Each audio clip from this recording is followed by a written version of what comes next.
여러분 이런 이야기 한번 들어보셨습니까? 가짜 뉴스란 말을 들어보셨습니까? 아마 요즘같이 이 가짜 뉴스가 많이 있었던 시대는 없었을 것입니다. 요즘은 뭐 미디어의 발달이기보다는 핸드폰이라는 것으로 인하여서 정말로 정보의 홍수 속에 우리가 살고 있습니다. 우리는 모두는 아마도 다 홍수를 경험해 보았습니다. 우리 흔히 이런 말을 하게 됩니다. 홍수 때에 마실 물이 없는 것처럼 많은 정보가 홍수처럼 쏟아지는데 과연 그 많은 정보가 내 삶에 어떤 유익을 가져올 수 있는가? 그 말은 믿을만한가? 우리는 참 우리를 둘러싸고 있는 수많은 이 정보 속에서 진실한 것과 거짓, 가치 있는 것과 가치 없는 것이 참 우리를 혼탁하게 하고 미혹하게 합니다. 무엇이 바른 것인가? 무엇이 옳은 길인가? 이 시대를 우리가 신앙의 눈으로 살펴본다면 어떻게 말할 수 있을까요? 어쩌면은 진리보다는 감정이, 신앙보다는 개인적인 감정이나 경험이 판단의 기준이 되어가고 있는 사회를 우리가 살아가고 있습니다. 우리는 하나님의 뜻보다는 사람들의 말이 크게 들려오는 이 시대를 살고 있습니다. 이러한 세상 속에서 믿는 우리들은 어떻게 믿음의 삶을 살아갈 수 있을까요? 하나님께서는 이 질문에 대하여서 오늘 본문인 느헤미야의 삶을 통하여서 우리들에게 말씀하고 있는 것입니다. 제가 말씀을 준비하면서 이번 주가 종려주일이기 때문에 어떤 말씀을 전할까 생각하다가 연속적으로 우리가 느헤미야 말씀을 전하였기 때문에 계속적으로 말씀을 전해야 되겠다. 오늘 본문에 있는 말씀에도 우리가 종려주일에 가져야 될 말씀이 있기 때문에 이 말씀을 통하여서 은혜를 나누고자 합니다. 느헤미야는 사람의 감정보다는 하나님의 뜻에 귀를 기울였고 하나님이 주시는 거룩한 생각을 통하여서 분별력을 가지고 살아갔습니다. 우리가 살아가는 이 혼돈의 시대에 하나님이 기뻐하시는 믿음의 삶을 어떻게 살아갈 수 있는가? 오늘 본문에는 느헤미야가 세 가지 삶을 통하여서 우리들에게 영적 분별력을 가지라고 말씀하고 있습니다. 우리가 느헤미야 말씀을 통하여서 어떻게 우리가 그 신앙의 모습을 살펴보고 우리가 닮아가야 되는가? 그 첫 번째는 신앙생활에 분명한 기준을 정하라. 기준을 정하라. 신앙생활에 분명한 기준을 정하라. 우리가 영적인 분별을 가지고 살아가려면 먼저 신앙에 분명한 기준이 있어야 됩니다. 이제 예루살렘 성벽 공사가 이제 문만 달면은 이제 완공이 된다는 소문이 파다했습니다. 이제 다 했구나. 그렇게 방해꾼이 있었지만은 이제 문만 달면은 성문만 달면은 이제 무너진 성벽을 완벽하게 이제 재건을 하게 되었습니다. 이 이야기, 이제 성문이 달게 되면 무너진 성벽이 다 완공이 된다. 이 이야기를 들었던 산발락과 방해꾼 게셈이 들었습니다. 이들은 다급하게 이 산발락과 게셈이 느헤미야에게 사람을 보냅니다. 야, 내가 한 만나자. 만나자. 이절 말씀에 보면은 산발락과 게셈이 내게 사람을 보내어 지금 느헤미야에게 사람을 보내어 이르기를 오라 우리가 오노 평지 한 촌에서 서로 만나자니 실상은 나를 해하고자 함이었더라. 이 산발락과 게셈이 느헤미야에게 한번 만나자.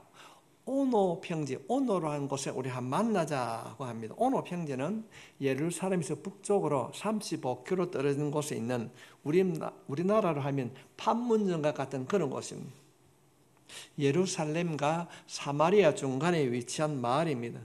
당시 사마리아 총독이 있던 이 산발랏이 회담을 제안합니다. 야, 너는 예루살렘에서 오고 나는 여기서 내려가는데 중간쯤 이 지대에서 한번 만나야 되겠다. 우리는 서로 다툴 것이 아니라 양보하면서 타협점을 한번 찾아보자.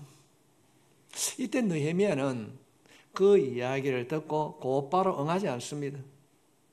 왜 이가 지금까지 방해하고 그랬던 그가 나를 비방했던 그가 나를 갑자기 만나자고 하지? 무슨 이유인가? 오늘 말씀해 보면은 이 산발락과 게셈이 느헤미야를 해하고자 미었더라. 겉으로 보기에는 화평을 취하고 호의를 베푸는 것 같는데 그 안에는 이 느헤미야를 죽이려고 하는 음모가 있었음을 느헤미야가 알았습니다. 왜 그가 나를 갑자기 만나자고 하는가? 이 일들을 통하여서 느헤미야는 하나님이 나에게 원하는 것이 무엇인가? 그것을 알기 위하여서 느헤미야는 기도하게 됩니다. 내가 하나님 앞에 무엇을 해야 되는가? 여러분 지금 무엇을 하고 있습니까? 지금 어떤 신앙의 목표를 가지고 목적을 가지고 주님을 찾고 있습니까? 만나자. 오늘 평지에서 만나자.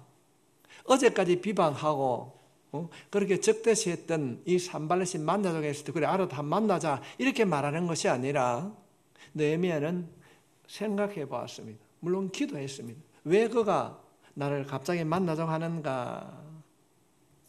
그럴 때에 느헤미야가 이런 얘기를 하게 됩니다. 내가 지금 성벽 공사를 하고 있기 때문에 갈 수 없다.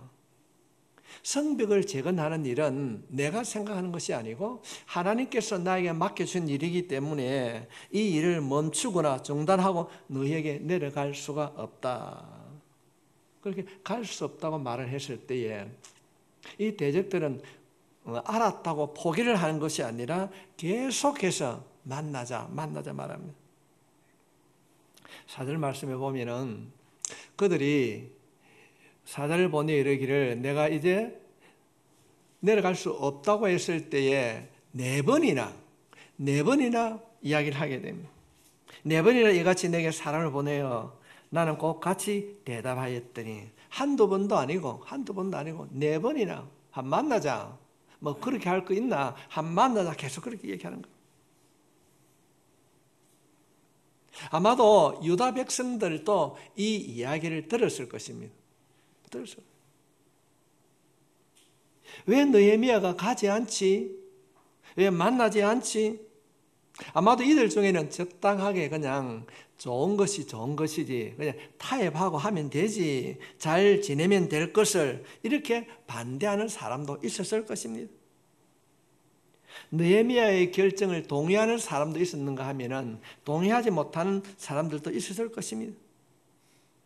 그런데 느헤미야는 그 문제가 단순하게 자신의 문제가 아니라 하나님께서 자신에게 맡겨주신 이 성벽 재건하는 일, 이것이 가장 우선이었다는 것입니다. 하나님의 뜻과 사명이 무엇인가를 알았기 때문에 이 산발렛을 청해 주지 않았습니다. 성도 여러분, 세상은 우리를 향하여 끊임없이 한 번도 아니고 세 번, 네 번 회유하고 있습니다. 그냥 적당히 믿음을 가지고 지내면 되지 뭘 그렇게 불편하게 너 혼자 잘 믿는 것처럼 살 수 있느냐 이런 유혹을 할 때가 있습니다. 그 누구누구를 봐라. 어떤 교회 집사 어느 교회 누구누구도 한번 봐라. 그냥 그렇게 살더라. 뭘 유달리 그렇게 예수를 믿는다고 하느냐. 세상 일도 적당하게 타협하며 살아가는 것이 좋다는 것이 우리를 유혹하는 이 시대의 산발렛의 초청일 수 있습니다.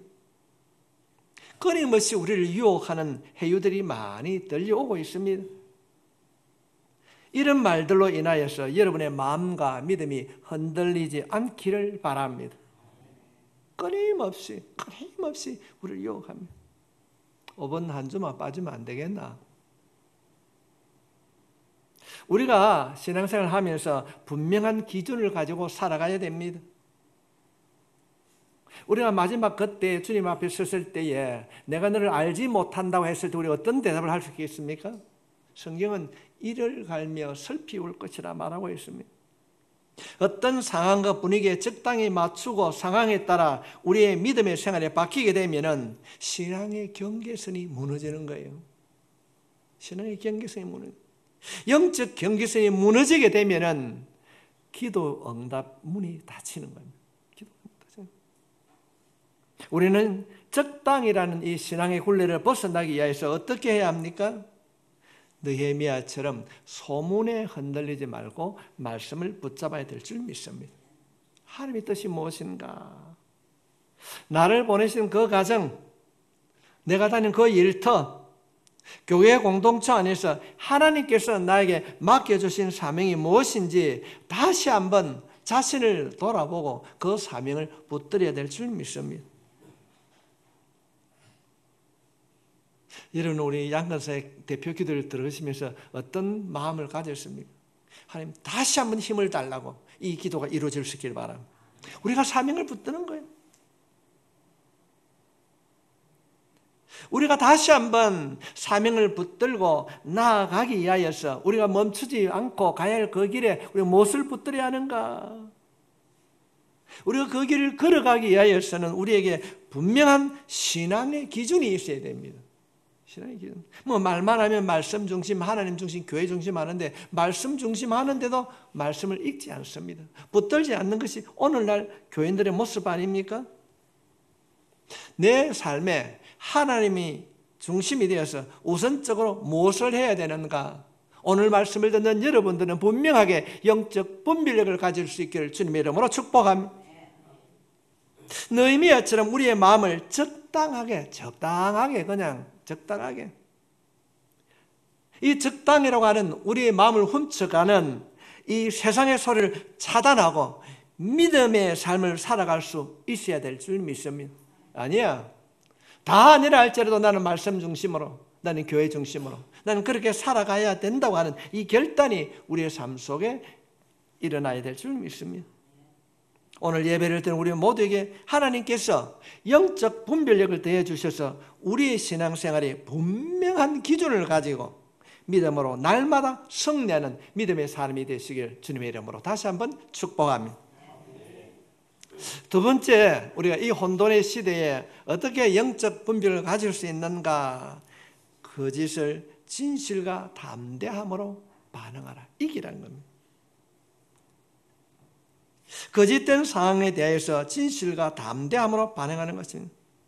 지금 느헤미야는 4번이나 시도합니다. 옆에 있는 사람들도 뭘 그렇게 하나, 그냥 산발라시 만나자 하면 적당하게 가서 한번 들어보고 그렇게 살아가는 것이 좋지 않느냐? 안 하는 겁니다. 그러니까 포기하는 것이 아니고 이 산발라시 또 다른 방법으로 느헤미야를 회유하고 있습니다. 그 내용이 5절에 있는 말씀입니다. 산발라시 5번째는 4번까지 했는데 회유가 되지 않으니까 5번째는 그 종자의 손에, 종들입니다, 손에 봉하지 않는 편지를 들려 내게 보냈는데, 지금 5번째는 산발라시 그의 부하의 손에 편지를 보내는데, 편지는 봉하는 것이 원칙입니다. 지금 느헤미야에게 편지를 보내는 모습이 그려져 있는데, 당시 건동 지방이 요즘도 마찬가지입니다. 편지를 봉하지 않고 보내는 것은 없습니다. 아마도 편지를 봉하지 않고 편지를 보내게 되면은, 그때 당시는 사람들이 편지를 가지고 갔는데 요즘같이 전자우편이 되어서 클릭 한번 가는 것이 아니라 가지고 인편을 통해서 보내게 되는데, 여러분, 봉하지 않는 편지를 가지고 가면 어떤 마음이 생기겠습니까? 보고 싶어요. 보고 싶어. 이 안에 뭐가 들었지? 이 안에 뭐가 들었을까? 편지를 전하는 사람이 궁금해서 볼 수 있습니다. 그런데 보니까 내만 아는 것이 아니라 내가 편지 봤는데 니만 알아라, 이런 내용이 있더라. 이 들은 사람 또 다른 사람이 어떻게 합니까? 내가 봤는데 이런 내용이 있더라, 너만 알아라. 이 일들로 인하여서 거짓된 소문이 퍼져나가게 되는 거예요. 그런데 그 내용이 뭔가 하면은 이런 글이 써져 있습니다. 내가 이 산발렛이 보낸 편지를 봤는데 느헤미야가 페르시아 왕에게 반란이 되어서 자기가 왕이 되려고 한다더라. 이건 거짓말을 하게 되는 거예요.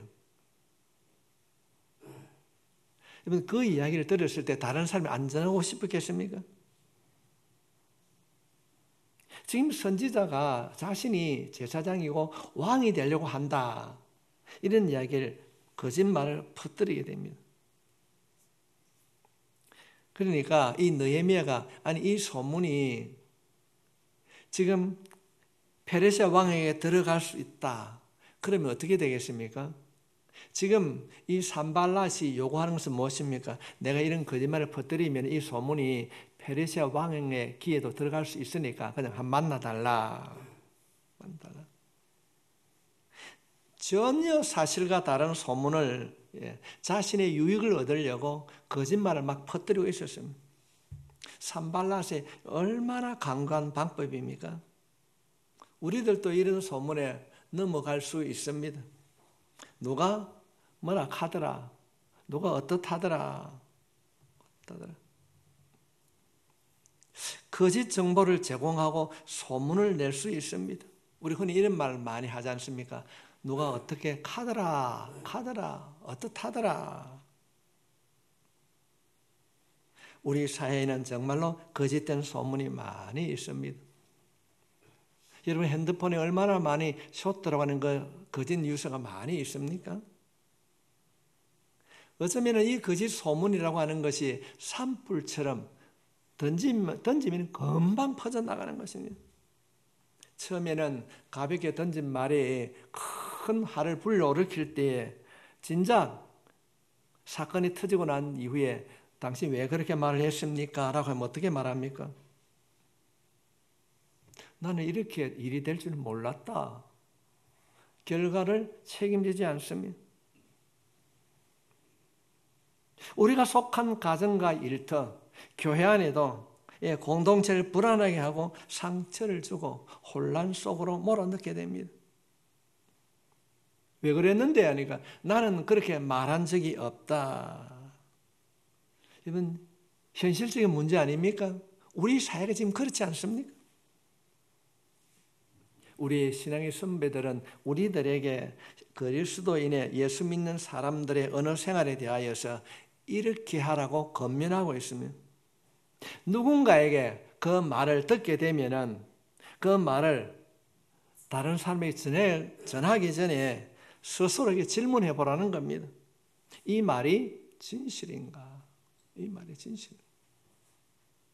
여러분 보이스피싱에 속는 사람들이 왜 속습니까? 다 욕심이 있어 속는 거예요. 뭘 하든지 간에.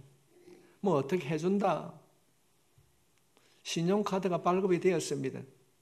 욕심이 없으면 발급 안 하면요. 열어보지도 않습니다. 누구가 어떻게 했다더라 했을 때 본인에게 확인해 보았는가? 사람에게 하나님 앞에 유익이 되는가? 이것을 생각하고 다른 사람에게 말을 옮기라는 것입니다. 그래서 시편 기자는 시편 19편 4절 말씀에 14절 말씀에 나의 반석이시여 나의 구속자이신 여호와여 내 입의 말과 마음의 묵상이 주님 앞에 연락되기를 원하나이다. 우리 이런 찬양 부르지 않습니까? 내 입술의 모든 말과 내 마음의 묵상이 주께 연락되기를 원하네. 이 시편 기자의 고백이 우리 극동교의 모든 성도들의 고백을 간절히 소망합니다. 우리의 말과 생각이 하나님이 기뻐 받으시는 열매가 될 수 있도록 우리는 항상 말에 대하여서 조심하고 전하기 전에 다시 한번 생각하고 늘 우리의 입술에 파수꾼을 세워두셔서 말에 실수가 없는 자로 살 수 있기를 바랍니다. 하나님은 우리의 작은 말을 어쩌면 작은 신음에도 듣고 계시는 분이신 줄 믿습니다. 이 거짓된 소문을 퍼뜨리는 느헤미야에게 이 산발랏에게 느헤미야가 어떻게 하는 일인가, 어떻게 반응하고 있는가? 8절 말씀에 보면은 내가 사람을 보내 그에게 이르기를 내가 말한 바 이런 일은 없는 일이요 내 마음에서 지어낸 것이라 하였나니. 우리 말은 어떤 말입니까? 무슨 소리 하노? 내가 그렇게 말한 적이 없다. 감정적으로 반항하지 않습니다. 분명하게 말합니다. 이거는 내가 한 말이 아니다 하고 잘라버립니다. 느헤미야의 이런 거짓된 소문으로 자신들이 하고 있는 일을 중단하려고 하는 것, 이것을 알았기 때문에 그는 하나님 앞에 나아가서 기도합니다. 9절 말씀에 보면 마지막 절에 이제 내 손을 힘있게 하옵소서 하였노라. 힘있게 하였노라. 내 손을, 마지막 성문을 달고 문장을 달 때까지 하나님 나에게 힘을 주시옵소서. 이것은 그가 하나님 앞에 내 손을 힘있게 하옵소서 기도했다는 말입니다. 하나님 이 모든 결과를, 이 헛된 거짓 소문을 퍼뜨리는 걸 알고 있지 않습니까? 내가 넘어가지 않고 이 일을 마칠 수 있도록 나에게 힘을 주시옵소서. 이것이 느헤미야의 기도였습니다. 여러분, 담대함이라고 하는 것은, 믿는 자에게 담대함이라고 하는 것은 두려움이 없는 상태가 아닙니다. 어떤 문제가 조진다 할지라도 두려움 속에서 하나님을 의지하고 그분을 붙드는 것이 담대함인 줄 믿습니다. 혹시 여러분 가운데 느헤미야처럼 근거 없는 소문이나 오해로 여러분의 마음을 흔들고 두렵게 하는 일이 있다면 무엇을 해야 됩니까? 느헤미야처럼 진실한 마음으로 하나님 앞에 엎드릴 수 있기를 바랍니다. 하나님이 해결해 주셔야 되는 것입니다. 우리가 하나님 앞에 진실하면 하나님은 반드시 해결해 주실 줄 믿습니다. 하나님 앞에 맡기는 거예요. 전능하신 하나님이 모든 상을 알고 계시지요. 하나님 방법대로 해결해 주십시오. 두려움과 걱정에 쌓이지 않게 하시고 바른 길을 걷게 해달라고, 이 혼돈의 시대에 영적 분별을 가지고 살아가게 해달라고 우리는 기도해야 될 줄 믿습니다. 이 한 주간 우리가 고난 주간을 보내면서 세상 소리에 마음 빼앗기지 아니하고 하나님이 우리에게 주시는 하나님의 마음을 잘 분별하여서 진실과 담대함으로 영적 분별을 가지고 살아가시기를 주님의 이름으로 축복합니다. 혼돈의 시대에 우리가 영적 분별을 가지고 어떻게 살아가야 되는가? 세 번째로는 말씀과 기도로 영적 분별력을 가져라. 말씀과 기도로. 이래도 안 되고 저래도 안 되니까 이 산발랏이 아주 교묘한 방법으로 다시 유혹하게 됩니다. 그때 당시에 유다 공동체 안에서 굉장히 존경받는 인물이 있었습니다. 제사장이었는데 그 이름을 성경은 서마야라고 이렇게 말하고 있습니다. 10절의 말씀에 보면은 이후에 머헤다엘의 손자 들라이아의 아들 서마야가 두문불출하기로 내가 그 집에 가니 그가 이르기를 그들이 너를 죽이려 올 터이니 우리가 하나님의 전으로 가서 외소 안에 머물고 그 문을 닫자. 저들이 반드시 밤에 와서 너를 죽이리라 하기로. 당시에 유대 사회의 지도자로 초청받던 이 서마야라는 사람이 아프다고 소문이 났습니다. 그러니까 이 느헤미야가 방문을 갑니다. 병문안을 갔어요. 몸이 좀 괜찮습니까? 그렇게 병문을 갔습니다. 그런데 이 서마야가 이런 말을 하게 됩니다. 느헤미야에게 아니 산발랏하고 게셈이 쳐들어오면 어떻게 하겠느냐? 우리가 힘이 약하기 때문에 너 하나라도 몸을 숨겨야 되지 않겠느냐? 그러면서 어디로 숨기라고 합니까? 성소에 가자 그럽니다. 성소에 들어가자. 그들이 너를 죽이러 올 터이니 우리가 하나님의 전으로 가서 외소 안에 머물고 그 문을 닫자. 지금 산발락과 게셈이 사람을 통해서 느헤미야 너를 죽이러 올 테니까 도망을 가자. 어디로요? 성소. 성전으로 도망을 가자는 것입니다. 우리가 알고 있듯이 그때 당시 유대 사회에서 제사장이 아닌 사람이 성소에 들어가게 되면 죽임을 당합니다. 지금 서마야의 제안은 단순하게 피신을 하라고 말하는 것이 아니라 느헤미야가 율법을 어김으로 유대 율법에 따라서 이 느헤미야를 제거하려고 하는 것입니다. 그럴 때 느헤미야가 이렇게 말합니다. 11절 말씀에 내가 이르기를 나 같은 자가 어찌 도망하며 나 같은 몸이면 누가 외소에 들어가서 성전에 들어가서 생명을 보존하겠느냐? 나는 들어가지 않겠노라 하고 그들의 유혹에 넘어가지 않습니다. 느헤미야는 늘 말씀을 가까이 하고 있었기 때문에 율법을 정확하게 알고 있었습니다. 자신이 지성소에 들어가면 어떤 죄를 범하는가, 지성소에 들어가면 그 결과가 죽음을 당한다는 사실을 알았습니다. 그런 자신의 목숨을 얻으려고 구하려고 율법을 어기지 않았습니다. 그럴 때 그가 생각하게 되다. 이 일은, 지금 이 하고 있는 이 일은 지금 산발락과 게셈이 꾸민 계략인 것을 알았습니다. 12절 말씀에 보면은 깨달은 적 그는 하나님께서 보내신 바가 아니라 도비야와 산발락에게 뇌물을 받고 내게 이런 예언을 함이라. 지금 느헤미야는 스마의 말을 듣고 보니까 이건 하나님의 뜻이 아니구나. 나를 위하는 척하면서 내가 율법을 어기게 되면은 그 율법에 따라 나를 제거하려고 하는 음모였구나. 느헤미야의 삶의 기준은 하나님의 말씀이었습니다. 우리들이 사람들이 두려움을 찾아오면 믿음이 있지만은 하나님의 말씀을 잊어버리고 본능에 따라 행동할 때가 참 많이 있습니다. 참 많이 있습니다. 죽이려고 하는데 살아야 안 되겠나? 성전에 도망가자. 갈 수 있습니다. 그런데 느헤미야는 어떻게 합니까? 성전에는 갈 수 없습니다. 일반인들이 들어갈 수 없습니다. 우리가 말씀과 영적으로 깨어있을 때 하나님께서 우리를 도와주실 줄 믿습니다.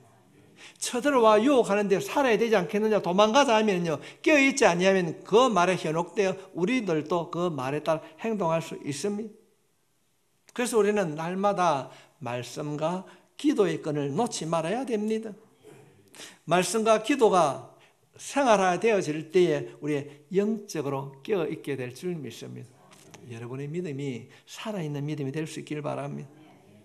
죽이려고 쳐들어오는데 일단 도망가자, 그래 갈까 하고 성전에 들어가면 안 되는 겁니다. 어떻게 그가 그렇게 판단할 수 있었는가? 늘 말씀으로 기도로 깨어 있었기 때문에 영적 분별을 가질 수 있었습니다.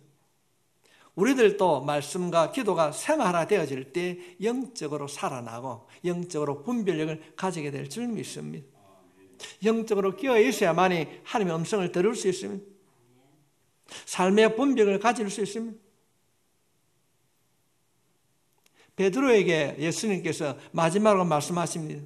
베드로야, 너 좀 깨어있지 못하겠느냐? 그런데도 베드로는 어떻게 합니까? 잡니다. 또 주님 갔다 와서 또 잡니다. 좀 깨어있으라니까. 또 갔다 오니까 또 잡니다. 주님께서 깨어있으라는 그 밤에 기도하지 않고 잠에 처했던 베드로는 그 밤에 주님을 3번이나 부인하게 되는 것을 우리는 성경에서 보게 됩니다. 자신이 준비하지 아니함으로 넘어짐을 경험하고 난 베드로가 그가 기록하고 있는 그 베드로서에 보면은 이렇게 기록하고 있습니다. 우는 마귀가, 대적 마귀가 우는 사자와 같이 두루 다니며 삼킬 자를 찾고 있다. 베드로전서 5장 8절로부터 9절에 있는 말씀에 보면은 너희는 믿음을 굳건하게 하여 마귀가 우는 사자같이 두루 다니며 삼킬 자를 찾나니 너희는 믿음을 굳건하게 하여 그를 대적하라. 이는 세상에 있는 너희를 형제들도 동일한 고난을 당하는 줄 압니다. 이 베드로가 기도하라 했을 때 기도하지 않고 졸고 또 졸모로 인하여서 그가 주님을 3번 부인한 사실을 깨닫고 난 이후에 그가 고백하고 있는 것입니다. 근신하여 깨어 있으라. 믿음에 굳게 서서 그를 대적하라는 것입니다. 우리들이 말씀과 기도로 영적으로 깨어 있을 때에 악한 영들의 대적에서 승리하게 될 줄 믿습니다. 깨어 있어야 되는 것입니다.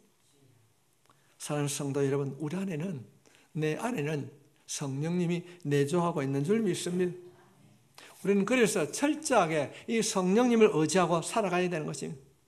그 성령님을 인하여서 주님이 주시는 거룩한 생각으로 살아갈 때에 악한 영으로부터 우리가 이기게 될 줄 믿습니다. 이 한 주간도 참 혼돈의 시대에 우리가 살고 있지 않습니까? 세상을 바라보고 세상을 말하기 이전에 내 안에 주님이 계신가를 다시 한번 스스로 자신의 신앙을 점검하고 영적 분별력을 가지고 영적으로 육적으로 승리하는 극동교회 성도들 될 수 있기를 주님의 이름으로 축복합니다.